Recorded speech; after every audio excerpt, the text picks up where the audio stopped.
Ils se foutent complètement de mon métier. Sauf, là, je viens de faire un film pour la première fois pour Netflix, un film Netflix, Loup-garou. Là, ils sont très fiers, parce que c'est Netflix. Est-ce que c'est Netflix? Waouh, là, quand je leur ai dit ça, j'aurais dit, waouh, ils ont dit, waouh, ça y est, papa va commencer à faire quelque chose d'intéressant. Franck Dubosc, acteur et réalisateur, nous a accordé une interview en privé alors qu'il vient de terminer le tournage de son 3e film et en attendant la sortie de Loup-garou sur Netflix. À cette occasion, il aborde avec nous son statut de personnalité publique et l'impact sur ses enfants, ainsi que la façon dont il gère son image à 60 ans.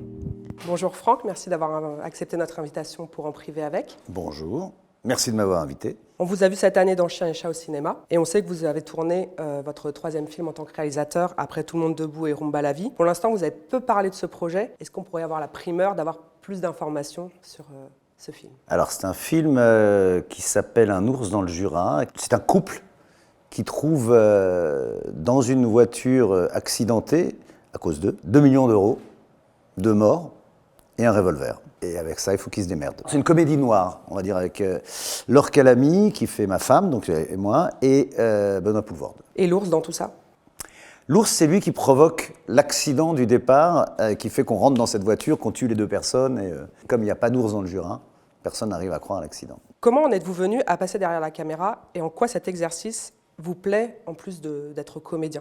Mais je pense que j'ai toujours préféré réaliser. Petit, j'avais une caméra, je faisais des films, j'allais emmerder mes voisins du dessous pour faire des petits films.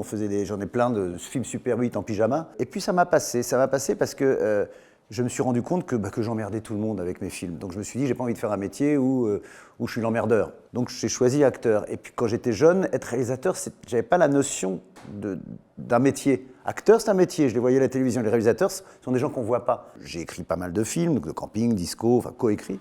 Et puis j'ai eu une idée de film qui était Tout le monde debout, et j'en ai parlé à un ami producteur, et il m'a dit ça, cette fois, c'est toi qui dois le réaliser. Et là j'ai dit attends, je vais déjà écrire l'histoire, et puis on va voir, tu sais bien que j'ai pas envie de réaliser, que j'ai pas envie de me mettre à dos toute une équipe en étant le chef. J'ai pas envie d'être chef, j'aime pas être chef. Et j'ai écrit l'histoire, et puis à la fin de l'écriture, je lui ai dit écoute, je l'aime tellement cette histoire qu'il n'y a que moi qui peux la réaliser, j'ai vraiment envie que ce soit moi, que ce soit mon bébé, et je suis parti, j'ai réalisé. Et puis après j'ai découvert que c'est un bonheur fou en fait, on n'est pas chef.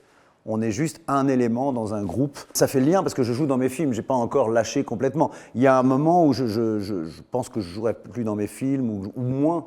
J'entends le bonheur du coup que vous avez trouvé. Quelles difficultés vous avez pu appréhender dans cet exercice? La difficulté, elle est plus au moment quand on finit le film, c'est-à-dire c'est notre bébé et il faut assumer que les gens l'aiment ou l'aiment pas. Quand ils l'aiment, c'est un énorme plaisir, c'est très facile. Quand ils l'aiment moins, ça fait plus un choc au cœur que quand on n'est que acteur. Quand on n'est que acteur, on peut se reposer sur le fait que c'est pas réalisé comme on voulait. Vous savez, souvent il y a des acteurs qui se plaignent du film dans lequel ils sont. En général, moi je m'en plains pas, j'assume le fait d'être l'acteur d'un film et d'un réalisateur qui décide de son film. Là, on est réalisateur, il faut tout assumer, il faut assumer l'échec. Alors le succès c'est facile à assumer, mais l'échec il faut l'assumer s'il y en a. Pour le coup, pour l'instant, on est plutôt du côté du succès. Oui et non, parce que Tout le monde debout était un énorme succès et Rumba beaucoup moins. Je suis malgré tout fier des 2 films et à chaque fois que j'entends des gens en parler, ils les aiment. Tant mieux. Maintenant, après le succès, l'insuccès, c'est difficile à gérer.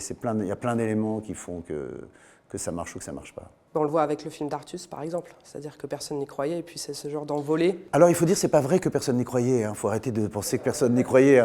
Comme moi, quand Artus, j'ai su qu'il faisait un film avec des personnes handicapées mentales et lui surtout traitant de ce sujet, j'ai dit bingo. Je dis juste bingo parce qu'il sait le faire, parce que c'est son camping à lui. Je veux dire, sur scène, il sait faire rire avec ça. C'est formidable ce qu'il fait dans ce domaine-là. Il est très sincère, son film. Je crois que c'est ça, c'est pas le secret, mais c'est un des éléments de la recette, quoi. Oui, les gens ont besoin en ce moment de sincérité, peut-être. C'est un moment... Alors, besoin de sincérité, oui. J'aime bien que vous disiez qu'ils ont besoin de sincérité, parce que souvent les gens ont besoin de rire. Et il y a une différence entre le besoin et l'envie. La sincérité, je pense que là, effectivement, ils en ont envie. Ils en ont et besoin et envie. Vous êtes très identifié comédie, ça vous réussit.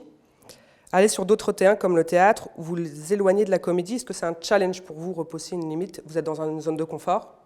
De pouvoir, je fais du théâtre. Inconnu à cette adresse que j'avais fait avec Richard Berry, qui était l'histoire de 2 amis, un juif et un non-juif, même un Allemand, qui part vivre, parce que c'était un truc assez dur. Non, j'aime ça, j'aime ça. Quand on va dans un domaine qui n'est pas le sien, alors après, il faut que le public accepte, hein, c'est autre chose. Le seul challenge, il est d'amener le public. Après, à faire un succès, c'est peut-être plus compliqué, oui, parce que les gens sont moins... ont un petit peu plus peur de prendre des risques. Si je fais du théâtre, j'ai moins envie de faire de la grosse comédie au théâtre. Pour aller sur autre chose, ouais, pour me faire plaisir aussi, mais j'aime faire plaisir au public, faire travailler pour ça, mais j'aime aussi me faire un petit peu plaisir à moi. Et puis, je ne suis pas forcément client que de comédie, je suis aussi client de choses un peu plus graves, donc j'ai envie un petit peu de m'inscrire là-dedans, pas que là-dedans, hein, je ne veux pas faire de virage, devenir un acteur dramatique, pas du tout, mais j'ai envie de m'essayer à des choses un petit peu plus, qui me font aussi plaisir à moi. Oui, mais ça, c'est un peu le problème des étiquettes qui sont... C'est vrai que vous êtes... On dit Franck Dubosc, je pense que si on fait un sondage, sur quel univers... Moi, c'est Patrick. J'étais à un tournoi de football avec mes enfants et forcément, les gens, quand ils viennent me voir, ils appellent Patrick. Ce qui me fait très plaisir. Hein. J'ai aucun... C'est ça, on a vu tous vos films, on a vu Camping 1, Camping 2, Camping 3. Et ils aiment ça et ça fait plaisir d'entendre ça. Même, je me disais, est-ce qu'il leur en faut un 4 ? J'en sais rien. Vous voyez, pour faire aussi plaisir aux gens, j'aime aussi ça. Vous seriez partant ? J'en sais rien, moi, ça me ferait plaisir aussi, hein, franchement. C'est difficile de calculer une carrière et j'arrive à un âge où j'ai un peu moins envie de calculer la carrière, j'ai plus envie de me faire plaisir. Mais me faire plaisir peut être aussi faire plaisir aux autres. Du coup, vous avez 2 enfants, si je ne me trompe pas, qui ont 14 et 11 ans. Ouais. Comment ils vivent-ils votre notoriété ? Parce que du coup, ils l'ont connu depuis leur naissance. Ils ont toujours connu, oui. Voilà, c'est ça. Ils détestent ça. Le grand, il a absolument jamais aimé. Quand on me demande une photo, ou j'ai essayé de lui expliquer que je ne peux pas dire non à une photo des gens, c'est comme ça. Quand ils sont rentrés dans leur école, ou au foot, on évite que ce soit moi au début pour pas que... Ils n'ont pas envie d'être les fils de Franck. Donc voilà. Ça vous prive d'instant aussi, oui. Ça ne me prive pas parce que j'y vais, mais je sais que pour eux, c'est lassant, c'est minant, ils ont horreur de ça. Ils le comprennent parce qu'ils ont toujours vécu avec ça, mais ils n'aiment pas ça. Est-ce qu'ils ont vu vos films, ou certains d'entre eux ? Oui, ils ont vu, pas tous, mais certains. Et quel regard ils ont par rapport à papa dans le film ? Ils s'en foutent complètement. Ah vraiment ? Ils se foutent complètement de mon métier. Sauf, là, je viens de faire un film pour la première fois pour Netflix, un film Netflix, Loup-garou. Là, ils sont très fiers, parce que c'est Netflix. Parce que c'est Netflix. Waouh, là, quand je leur ai dit ça, waouh, ils ont dit, waouh, ça y est, papa va commencer à faire quelque chose d'intéressant. Justement, vous parliez de camping, c'est vrai que c'est assez inévitable. Dans vos comédies, camping, je pense à Bis aussi qui a été rediffusé il n'y a pas longtemps, vous n'êtes pas du genre pudique. C'est vrai que les scènes sont assez légères. Du coup, je me demandais, est-ce que dans la réalité, vous êtes aussi à l'aise dans cet exercice qu'on le voit à l'écran ? Ah non, je suis très, très pudique. Une fois que vous avez tourné ces scènes-là, quand vous les voyez, si vous les voyez, je ne sais pas si vous aimez... Enfin... Ah, je ferme les yeux.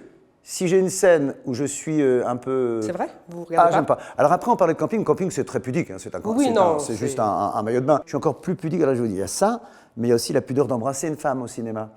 Je l'ai fait sur mon premier film et je l'ai pratiquement plus beaucoup fait jusqu'à il y a peu de temps. La première fois où j'ai fait, entre guillemets, l'amour dans un film, c'était dans Toute ressemblance, le film de Michel Denisot, avec Katharina Murino. Et on était l'un sur l'autre, enfin, on n'a rien fait, on est habillés, enfin, mais qu'est-ce que je suis gêné pour ça. Je suis très gêné. Donc je ne me regarde pas vraiment le faire. Si je veux embrasser une femme, j'essaie pas de prendre du plaisir à embrasser cette femme. Dans Nouveau Départ avec Karine Viard, on s'embrasse beaucoup, on est des amis d'enfance et tout. Donc j'essaie vraiment que ce soit comme une blague. Et votre femme Danielle, elle regarde ces scènes-là ou c'est difficile pour elle ? Non, ça va. Je pense pas que s'il y en avait beaucoup, je suis pas un acteur, les acteurs de comédie, par chance, on fait pas beaucoup ce genre de trucs. Non, elle aime pas quand je me déshabille. Dans Tout le monde debout, donc c'est une comédie romantique avec Alexandra Lamy, je l'embrasse pas, il y a un moment, on est dans une piscine, on sent qu'on va faire l'amour et tout, mais on ne voit rien. En plus, j'ai écrit le film et je réalise. Et c'est Alexandra et ma femme qui m'ont dit, mais jamais tu vas l'embrasser. Et à la fin, il y a comme une course, c'est un marathon. Comme elle est handicapée, je suis assis sur elle, elle lâche sa chaise et tout. Et là, on s'embrasse et on se fait un petit bisou. Je lui ai dit, allez, là, on fait le petit bisou à la fin. Et c'est ma femme qui la première, disait, mais... Il manque quelque chose dans le sens. C'est l'histoire d'amour, vous ne vous embrassez voilà. pas. Donc, vous voyez, bon, ça ne va pas être la première à me pousser, mais elle sait que c'est du cinéma et qu'il n'y a aucun sentiment. Le monde du cinéma est beaucoup un monde d'image, on en parle depuis tout à l'heure. Comment vivez-vous cet aspect du métier ? C'est souvent un sujet évoqué par vos pairs. Alors la difficulté, c'est qu'on se voit vieillir. C'est de la même manière que dans la glace le matin, mais quand on se regarde dans la glace, on fait attention. Au cinéma, forcément, on se voit vieillir. C'est pire encore, c'est les gens sur les réseaux qui vous disent « Oh là là, t'as vieilli et tout ». Bah oui, pardon, ouais, comme tout le monde. Mais ça encore, je crois que le pire, c'est quand on fait des selfies. Il y a les gens qui nous prennent comme ça, attends, et là, je me vois sur le truc. Moi, j'ai un selfie que j'ai fait avec Georges Clooney. Bah, on n'est pas beaux tous les deux. Vous avez eu recours aux implants capillaires qui sont de plus en plus courants chez les hommes. On a Raphaël Nadal, Adil Rami, je veux dire, les noms se multiplient. Est-ce que vous pouvez nous raconter votre expérience? J'avais plein de cheveux quand j'étais jeune et tout, mais ils m'ont toujours emmerdé, mes cheveux, ma coupe, les cheveux qui tombent, trop raides, pas assez raides, ondulés. Ça m'a toujours emmerdé. Et puis un jour, c'est ma coiffeuse au cinéma qui commence à me mettre vous savez, on met de la poudre noire. Je dis, tu fais quoi? Elle me dit, je te mets du millionnaire. Et puis on retourne à un deuxième film, puis elle m'en met plus. Je dis, c'est quoi? Elle me dit, t'as un petit trou là derrière. Je dis, c'est quoi ça? Je deviens chauve. Et chez moi, ce qui m'emmerdait, c'est qu'elle commence à en foutre. Et elle me dit, mais mets-toi des faux cheveux. Et puis après, je parle à des copains qui me disent, ah bah oui, moi je l'ai fait, moi je vais le faire. Moi. Et j'ai un copain qui a une clinique de ça en plus, il me dit, vas-y, fais-le. Et puis je l'ai fait. Moi je suis allé chez ce copain, la clinique Lutetia. C'était même presque un plaisir. Je me suis endormi, je vais vous dire, quand je l'ai fait. C'est pas tant par coquetterie, c'est plus par maniaquerie que je l'ai fait. Donc vous, c'est les cheveux. Maniaque. Oui, je ferai pas de chirurgie esthétique à l'extérieur. Toucher au visage, vraiment. Non, j'ai trop peur. C'est vachement dur, nous acteurs, de transformer le visage. Non, le visage, non, j'aurais du mal, même si parfois on se regarde dans la glace et on se dit, je retrouverai bien mes 20 ans, on a envie de on essaie de se filmer en haut. Et à côté de ça, est-ce que vous faites des soins? Oui, je fais des soins. Oui. Quel type de soins? Qu'est-ce que vous appréciez? Alors je fais des soins. Alors je connais pas les noms. On booste un peu. Ça c'est bien, je trouve. Et ça c'est même ma femme qui m'a dit, mais vas-y, occupe-toi de toi. Occupe-toi aussi. On peut le faire aujourd'hui. Nos parents le faisaient pas. J'essaie pas de faire plus jeune, j'y arriverai pas. J'essaie au moins d'avoir une bonne tête. Moi, c'est pas l'extérieur qui me fait peur qu'on vieillisse, c'est l'intérieur plus. C'est-à-dire? Ben, je sais pas, c'est les maladies, quoi, c'est tout ça. Vous êtes un peu anxiogène par rapport à ça? Ah ouais, oui. J'ai eu 17 cancers du bras dans ma tête, j'ai des hémorragies internes. Ça doit être sympa à la maison à vivre au quotidien. Ah, mais ma femme, c'est une horreur. Mais appelle le docteur. Attends, laisse-moi, je vais peut-être mourir demain. Vous vivez une très belle histoire d'amour depuis 20 ans avec Daniel. Est-ce que pour vous, c'est l'un des secrets pour rester bien dans sa peau? Depuis 18 ans, en fait nos 18 ans bientôt, j'allais dire il y a plein de souvenirs, mais c'est pas beau, c'est qu'il faut qu'il y ait plein de projets aussi. Les enfants, j'allais dire aident beaucoup, mais ça peut être aussi un handicap, les enfants dans un couple. Oui, si on doit s'engueuler, c'est souvent à cause des enfants. Donc il faut mettre ça un peu, il faut prendre du dessus par rapport à ça, quoi. Ce qu'il faut, c'est essayer d'être de temps en temps sans les enfants. C'est difficile comme tous les couples, parce qu'on travaille, parce que moi je suis pas là tout le temps. J'ai pas envie qu'elle soit l'unique personne à s'occuper des enfants. Est-ce que vous pensez que le cinéma devrait et pourrait être plus écolo? Alors le cinéma est c'est très impliqué dans l'écologie. Il y a un référent écologie aussi maintenant sur les tournages, donc tout à coup les consciences se réveillent. Maintenant au cinéma, il y a des amendes qui s'installent si on dépense trop de CO2, enfin tout est calculé, les kilomètres, l'essence, si les acteurs se déplacent en train, en avion, il faut noter, tout est noté, et puis si on dépasse un certain quota de je ne sais quoi, il y a des amendes. Donc le cinéma fait très attention. Je ne sais pas si c'est parce que j'ai des enfants, je pense que oui, ça joue beaucoup. De me dire c'est quoi la planète qu'ils vont avoir, eux. Alors c'est facile, hein, ces mots-là, tous ceux qui ont envie de défendre la planète le disent. Hein, qu'est-ce que nos enfants vont avoir comme planète, mais c'est vrai, je me demande. Qu'est-ce qui attend Franck Dubosc à la rentrée et sur la fin d'année 2024? Pour l'instant, j'ai rien. Moi, j'ai refusé un peu tout, là, pour l'instant. J'ai envie de réfléchir à ce que je vais faire, réaliser, jouer. J'avais des films à faire que j'ai finalement abandonnés. Pour l'instant, j'aime bien l'idée de me dire... je vais un peu faire des festivals avec mon film, je vais un peu voyager, m'occuper de mes enfants, beaucoup, de ma femme. Et ça, c'est pas mal. Je crois qu'il faut que je prenne un peu de temps pour ça. J'ai beaucoup tourné là. Merci beaucoup, Franck Dubosc. Merci.